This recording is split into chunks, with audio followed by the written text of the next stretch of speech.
Hello दोस्तों, कैसे हो आप सब। उम्मीद है आप सब अच्छे होंगे। मैं अनीता शर्मा अपने YouTube channel knowledge of psychology में आप सभी का स्वागत करती हूँ। जैसा कि हमने पिछले वीडियो में देखा, हमने संवेदना के गुणों के बारे में हमने बातचीत की, हमने समझा। तो अब हम इस वीडियो में संवेदना के प्रकारों के बारे में चर्चा करेंगे। तो संवेदना के जो प्रकार हैं, जो संवेदना के 5 प्रकार होते हैं। इसमें ज़्यादा कुछ नहीं है। इसमें जैसे कि हमने पहले बात की थी हमारी ज्ञानेंद्रियों के बारे में, तो इसमें क्या है, हमारी ज्ञानेंद्रियों के बारे में ही थोड़ा सा डिटेल से बताया गया है। तो जिसे मैं बिल्कुल इजीली और बिल्कुल शॉर्ट तरीके से आपको बताऊंगी, जिससे आपको एक बार में ही याद हो सके।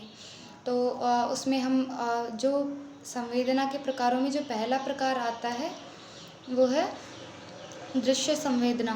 यानी कि जो दृश्य संवेदना है वो हम किसी वस्तु को या फिर किसी भी चीज़ को, किसी वस्तु को हम देखकर उसे महसूस करते हैं, देखकर उसे जानते हैं, तो वह दृश्य संवेदना के अंतर्गत आता है।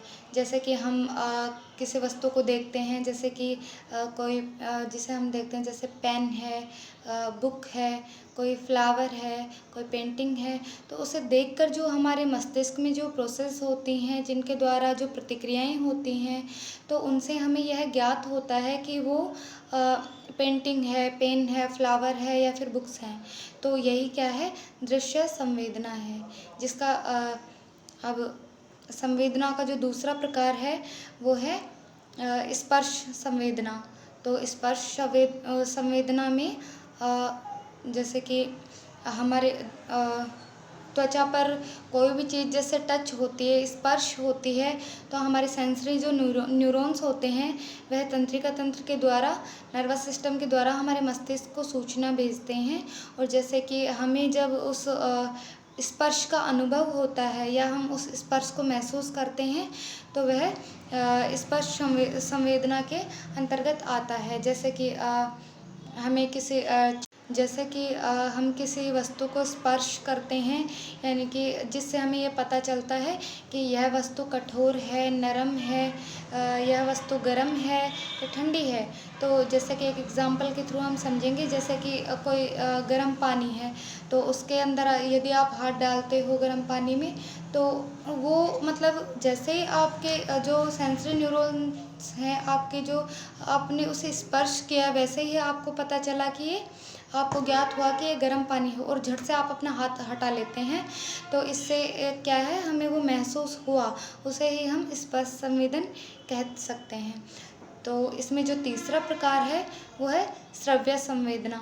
श्रव्य संवेदना में वो होता है, श्रव्य संवेदना वो होती है जिसमें हम हमारे ज्ञानेंद्रियों में, जैसे कि हमारे जो कान हैं उनके द्वारा हम सुनकर पता लगा सकते हैं, उसे हम महसूस करते हैं, उसे हम जानते हैं, उसे हम समझते हैं। जैसे हमें कोई पुकारता है तो हमें कानों के माध्यम से, हमारे इंद्रियों के माध्यम से हमें पता चलता है, और हम उसे महसूस करते हैं कि कोई हमें पुकार रहा है, और फिर हम उसका रिप्लाई करते हैं। तो यह श्रव्य संवेदना हो गई। जैसे कि कोई हमें तेज़ आवाज़ में बोल रहा है, धीमी आवाज़ में बोल रहा है, कर्कश आवाज़ में बोल रहा है, तो उसे हम श्रव्य संवेदना के द्वारा हम समझ सकते हैं। तो इसकी जो चौथा प्रकार है वो है स्वाद संवेदना। स्वाद संवेदना में क्या होता है कि जैसे हमारी जो जीह्वा है वह हमें इसमें मदद करती है। जैसे कि हम कोई भी चीज़ खाते हैं तो वह हमें हमारी जीह्वा के माध्यम से हम उस स्वाद को महसूस करते हैं कि वो चीज़ खट्टी है, मीठी है, या तो फिर तीखी है। तो हमें स्वाद का अनुभव होता है, हमें महसूस होता है, तो वही स्वाद संवेदना है।